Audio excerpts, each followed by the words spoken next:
Let's go back to Japan. It is 3 minutes past 9 this Monday morning in OTB AM. We're crossing back to Eoin Sheahan, who is, I believe, on top of Mount Inari outside of Kyoto. Is that correct? It is correct. I survived. I made it up to the top. Didn't die. I guess we've been through my athletic capabilities on the show before, so this truly is a great achievement. You are really now a true godlike figure on top of the mountain. I really am. I feel like one as well. Getting golden hour here in Kyoto at 9 a.m. in Ireland, not bad. What time is it over there? I don't... Yeah, what 5 o'clock? 3 minutes past 5, yeah, exactly. Okay. So the sun is about to set. You're going to get trapped on top of the mountain. Is that what happens? potentially, yeah. There's signs up here that says, warning, boars and monkeys, please do not feed. So hopefully the biggest threat they pose is being fed rather than actually attacking you. I would have thought it would be, please do not eat. Please do not eat. Don't eat the monkeys. There's a lot to be said for wild boar. There's a lot to be said for wild boar, but haven't tried monkey. Probably won't either. Although maybe we have, who knows? That's my emergency button this evening if I get trapped up here. Yeah, you'll be recognised by your off-the-ball mic anyway, you know. Yeah, the last thing that survived. Your last Fox Pop interview up on the top of a mountain. After the pop shield is already extremely mouldy, so I think it'll be the last thing they do touch. Okay, are you going to do the papers for us? Because the Examiner has a great front cover this morning with a lot of Japanese newspapers which were absolutely covered with their victory over Ireland. Yeah, and that would have been from yesterday, I'd imagine. I think every newspaper led with Japan's victory against Ireland in yesterday's newspapers. Today, it's kind of the same story, actually. Most of the newspapers here are leading with this story once again. So we're going to start with the Japan Times, which we've become accustomed to reading here, the English language Japanese newspaper, which is an offshoot of the New York Times. On the front page, Stunner in Shizuoka is the headline with a picture of the Japanese fans celebrating there in the Akoppa Stadium on Saturday afternoon as they beat Ireland. And then on the back page, they've got Japan shifts focus to Samoa after a huge upset of Ireland, and those there are the pictures on the back page. Little tab as well on the bottom right. Springboks wary of Japan. This is a story from Toyota this week. And this is Razzie Erasmus chatting about Japan. A question was obviously put to him, and he says it's a realistic option if South Africa beat Italy that they might come up against Japan. It's also a bit of a scary option, Erasmus said. Surely not. Surely not 2 World Cups in a row. The Springboks could get caught by the Japanese. At this point, you do wonder, are Japan are South Africa and New Zealand looking at that opening game and thinking to themselves, God, that really was a bit of a pointless encounter. Like, I know we've been put back into our box some bit, but are we still saying that the Springboks would rather get Japan than they would Ireland at this point? A couple of the Japanese-speaking newspapers as well. It seems to be on the front and back of most of them. You can see Michael Leach on the back of this particular newspaper, a picture of him up there. He was surrounded by 60 journalists at one point in the mix zone on Saturday evening. It was absolutely incredible. I've never seen such an interest in one player. And then this is the front of the newspaper here. This is a picture after Fukuoka's try on Saturday afternoon, and an Irish player with his head in his hands there. The next couple then, the last couple, just a couple of more Japanese-speaking newspapers. This one here leading from the front with the Fukuoka try once again, that colourful newspaper that I still haven't found the name out of. And finally, this last one here is this one with those photographs in the back, and then Jamie Joseph pictured on the front. There's a lot of mention across the newspapers, just using my Google Translate app here, and a couple of the words that I could pick up. The idea of being ranked, the idea of being first in the world was mentioned in the context of a lot of them, even though we're second in the world right now. But a few of them did say we've beaten the team that was number 1 in the world last week. A lot of mention of Japan moving up to the top 8 in the world right now as well. And then one of the headlines says that Japan won tactically, which is one of the words that I could make out through my Translate app, which is certainly not good reading from a Joe Schmidt perspective. No, it isn't. The buoyancy of last week has been completely eradicated. Was that obvious in the body language of CJ Stander and the Masour who they put up for interview today at the press conference? Willie Bennett, not really, to be honest with you, Gerard. I think Sexton usually is, once he gets 24 hours, he's usually in a brighter mood. He wasn't playing, so he was naturally okay yesterday. But then today, Stander similarly was okay as well. And I guess the questions that are asked of the belief of this team, the bottle of this team, the tactical awareness of this team, they were kind of batted away as sort of, it's not an issue whatsoever. And I know we've seen this before. It's kind of when you're in camp, when you're in that area of a World Cup, and especially after a defeat, you do have to go into a certain level of siege mentality. They don't want to give away as well their game plan for this week, considering it's now a must-win, must-get a bonus point sort of game. So the sounds are relatively positive, I want to say, after what could be viewed as the nation's worst ever defeat in a World Cup. Certainly the worst ever defeat in the pool stages of the World Cup. Yeah, it is at that level, and we kind of need to start coming up with a plan to make sure that doesn't happen again to us. Mm-hmm. Like, is this, root and branch style reinvestigation of what it is that is quintessentially Irish about Irish rugby? Or it's just interesting that Owen said there, it's something that Quinny was saying earlier. How much of the blame is at the foot of Joe Schmidt's door here? Because the second half, they didn't seem to adapt at all to a game that was kind of going away from them in terms of Quinny was on about kicking the ball. He was also saying, obviously, it's game management on the pitch. But was this a serious black mark for Joe Schmidt, you think, Owen? I think so, for sure. And I think it was Brian O'Driscoll who was saying it on yesterday's Off the Ball, that the line speed from Japan on Saturday was very, very similar to the line speed we'd seen against England in Dublin earlier this year.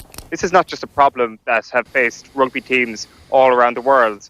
This is a problem that has faced this very Irish team this very calendar year. And that should have been a red flag for Joe Schmidt, that when a team comes at you with that ferocity off the line, that needs to be one of the areas that Ireland needs to improve on.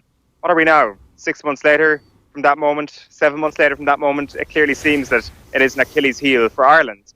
The attacking game is what let Ireland down, and that is one of the reasons. You can blame Japan's courage in their defensive effort, and it does take a lot of heart and physicality. Now, it's interesting that the Irish players said that they're a bit more physical than they expected. I'm not sure what they expected from the Japanese threat, that they wouldn't be physical. Like, they're a rugby team that had hammered Russia the week before.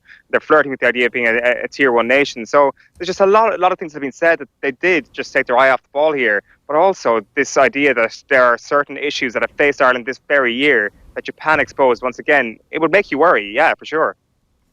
Definitely. And I guess we're talking again about with Alan Quinlan earlier on. Johnny made the point, 4 defeats in a year, very hard to kind of come back and go, it's fine, we can somehow wrestle a one-off performance in a quarter-final, even if we get there, out of this group of players who are scarred. Now, you're hanging your hat on Sexton and saying that he's going to somehow rescue us.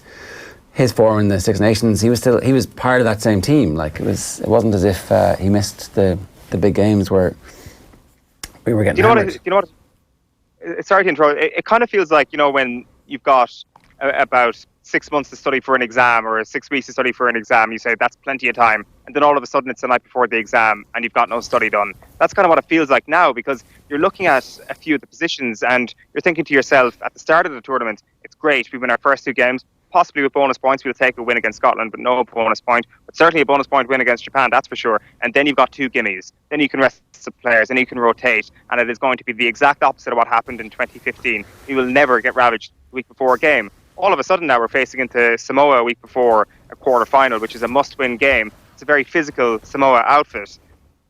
Like, CJ Stander probably, I'm picking CJ Stander here because Jack Conan's gone home. Does he have to start that game? Probably does. We've got no real backup number 8 at this point. Like, Josh van der Fleer hasn't got much of a rest. Johnny Sexton's likely to start that game. He probably needs minutes at this point as well. So all of a sudden we're back in a stage where we're trying to cram stuff in. So we have to get 10 points out of these next 2 games, and the injury risk is greater than ever now. Yeah. I suppose you mentioned Sexton and Carberry should improve a bit the more he plays, and with all due respect to Carty, there probably was a lack of direction from out half in the second half. And it was interesting, you ask about, is this a black mark on Schmidt? When the camera panned at half-time to the Ireland dressing room, it was Schmidt who had the backs. The forwards were over his shoulder in a different pod, and you could see he was specifically giving instruction and direction. So whatever they were doing in the second half, it was supposed to have been what Schmidt told them to. Now, Sexton did say, we didn't execute. Joe had a great game plan, but we didn't execute it. The royal we, obviously, because he wasn't there to, unfortunately, do any of the stuff. It's a lot easier for Sexton to talk about that, knowing that he's not responsible.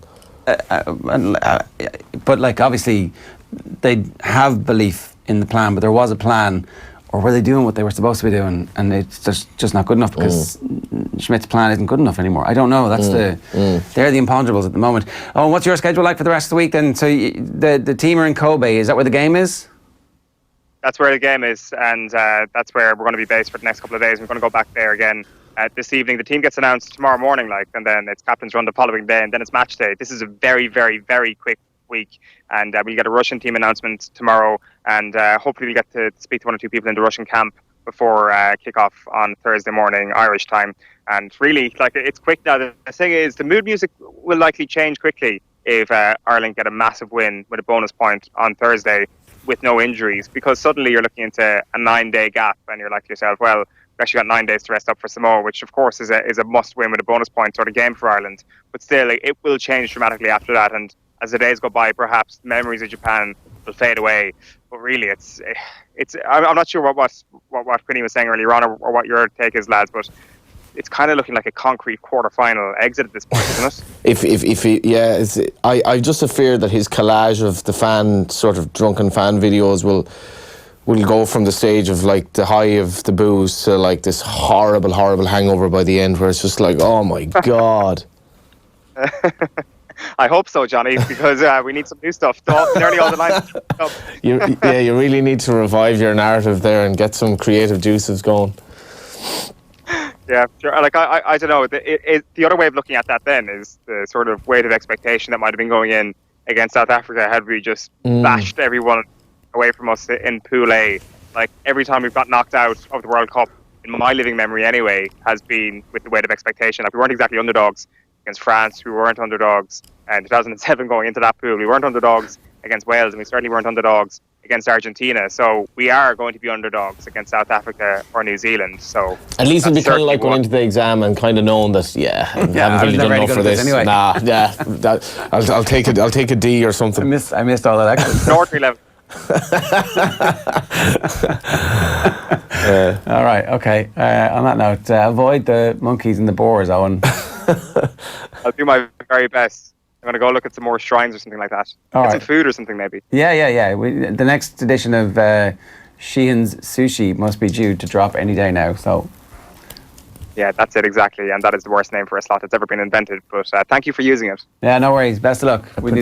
Go on. Sorry, a particular restaurant in Dublin does a wild boar vindaloo. Oh, yeah? Which I was planning to visit this week, but it's unbelievable. Wild boars, absolutely delicious. Yeah? I've never had monkey. Where's the wild boar vindaloo? You can Pickle. Must be deemed the best curry house in Dublin on Camden Street. Oh, right, okay. Yeah, very, very popular spot. Done really well. And now they've opened up a huge Indian pretty much across the road on Richmond Street, which is part of that big development that's going on there. But so Dublin quite well served on that front at the moment. But yeah, wild boars. I wouldn't try monkey though, I don't think. No, I definitely wouldn't. No.